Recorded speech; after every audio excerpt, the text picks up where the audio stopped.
Hello, in this video I want to show you how to install and join Google Classroom on OPPO Find N2 Flip.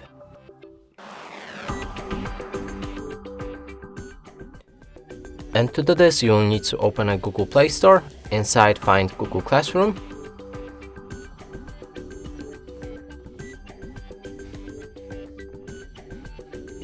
and press on the install.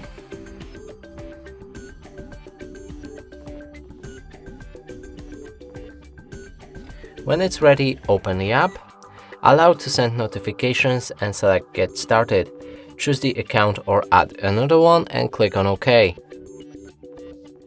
Then allow to send notifications again and tap on the plus, join class, enter the class code in the pool right here, and when you're ready, you'll be able to connect with your class.